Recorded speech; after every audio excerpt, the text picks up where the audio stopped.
Hey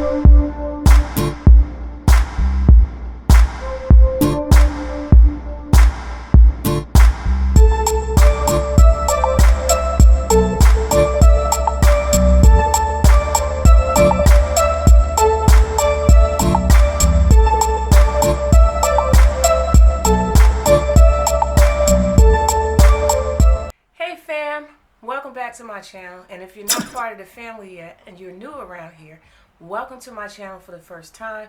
My name is Lonnie Mendez, and this channel is all about living your best life. So to me, when you think about living your best life, your career or the work that you do is very important in living your best life because it has a lot to do with your actual quality of life. So I know that right now, at this time, during this pandemic, a lot of people are furloughed from work.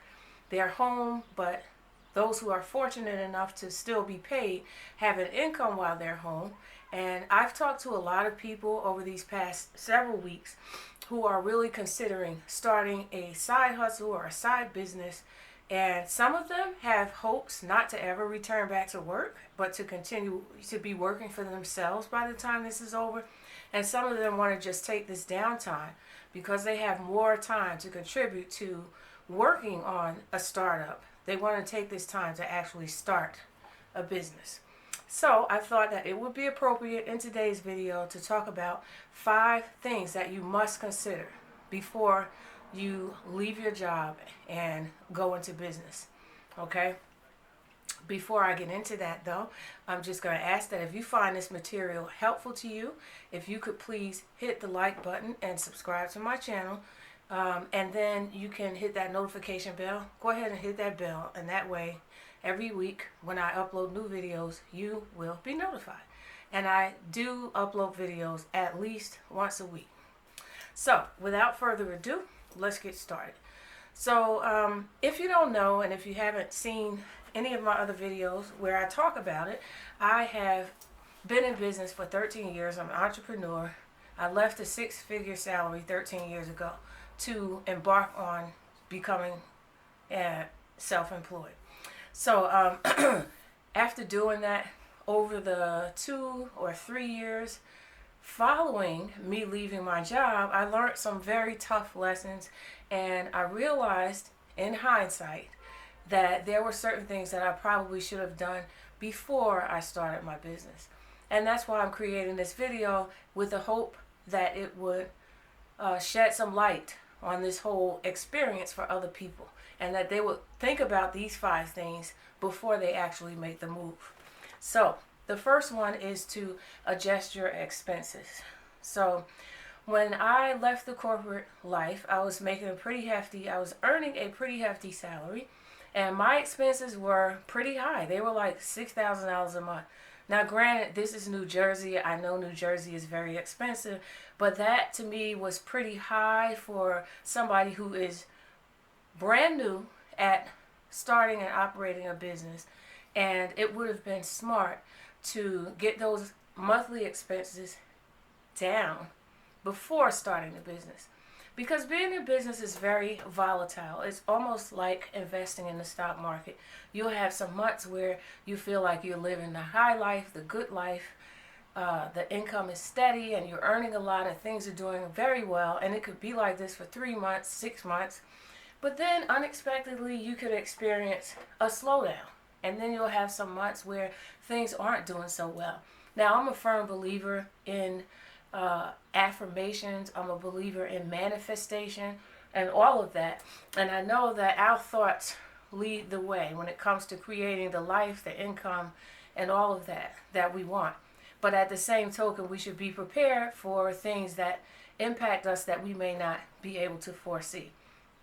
And when you're in business, in my opinion, you can make all of the forecasts and predictions that you want, but that's no guarantee about how it's going to go. Because we've got both internal factors, things that you can sort of control that are over here on your side, but then there are so many external factors like the economy and your competition and different things that could happen that could change the direction of things for your business. And you always just have to be adaptable, and you have to be creative, and you have to be resourceful. But my point is, You don't know exactly how things are going to go from one month to the next or from one quarter to the next. So you want to try and get your monthly expenses, your overhead, you want to try to keep that as low as possible so that in those difficult months, you are still able to meet your expenses. So that was the first thing. The second thing is to pay off as much debt as you can. So if you've got debt, I don't have a whole lot of debt, but and I don't think I had a whole lot of debt at that time either when I left my job. But if you have debt, you want to try and get a handle on it. You want to try to pay some of it down because it's a tough thing to deal with all of those things that I just talked about. You know, how the business is doing, how the market is impacting the business, things that happen in the economy. As a business owner, you're already dealing with those things, and you don't want to, on top of that, have to be dealing with a lot of debt that you're not able to pay off or not able to at least contribute something to one day have it, be a lot lower or non-existent. That's the goal, actually. The third one is to save some money. So try and save as much as you can. I was watching something. I don't know if it was YouTube or it was some kind of documentary, but they were interviewing a young woman who had gone in business, and she was recommending in her video that you should save up 6 years of expenses, 6 years before you go in business. And in my opinion, if somebody had to wait until they saved up 6 years of money that could cover 6 years of expenses, they probably will never go into business. So I think that is really like, I beg to differ, and my opinion on that is save 6 months, 6 months. Well, 3 months is kind of low, but if you can have 6 months or maybe even a year, I think that's reasonable. To say that you're going to save money to cover 6 years of expenses, I just don't. I think that most people, if that was something that they had to do before they started their business, they just wouldn't start it. So when I say save some money, I'm talking about best case scenario, 6 months to 6 months to 1 year of expenses. Worst case scenario, at least 3 or 4 months. So you do want to try and save some money. I didn't have a whole lot of money saved up when I went in business, but I was also a little bit naive about certain things. And again, that's the underlying reason why I'm creating this video, to try to save people from some of the things that I've experienced on this journey. So I didn't have a lot of money saved, and my first year was pretty stable and did pretty well. But then after that first year and a half, things started to dwindle down. I started to realize that the marketing channels that I had put in place were not really working as efficiently anymore, and I had to revisit that and kind of shift my business model a little bit.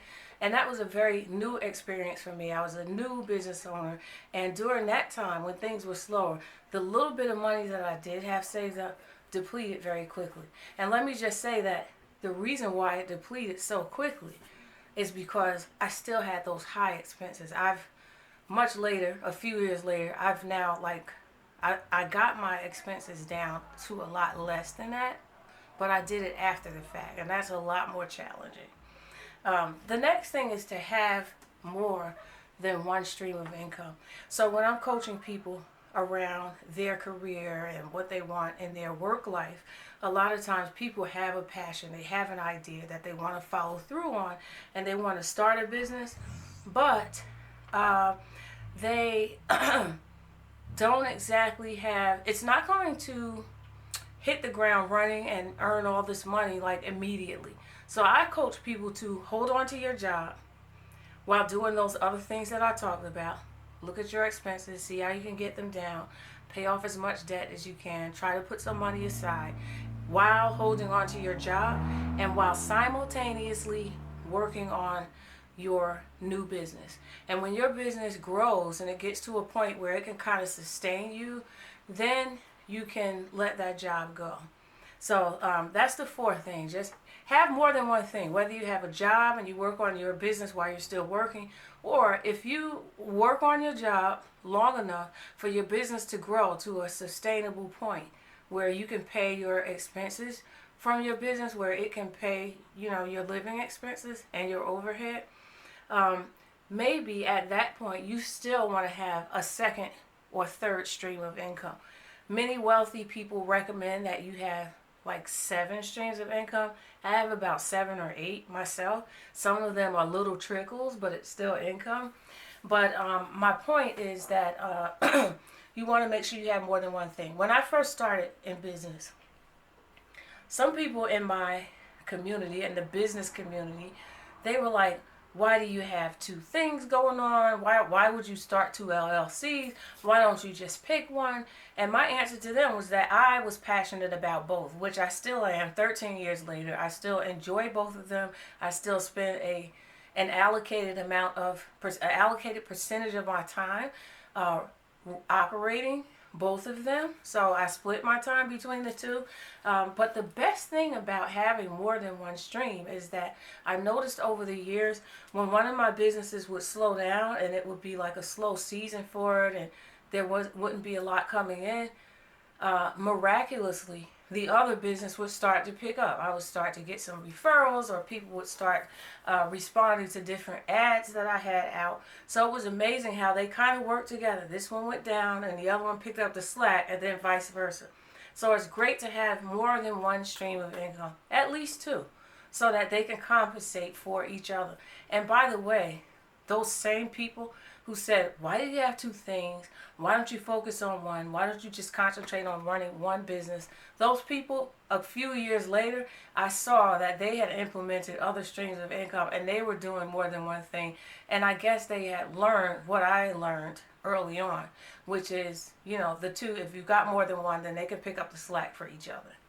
So the last one is to get your credit in decent shape. If you got any credit issues or need to make payment arrangements, or you have things on your credit report that need to be disputed or removed, or you want to try to work on that before you go into business too.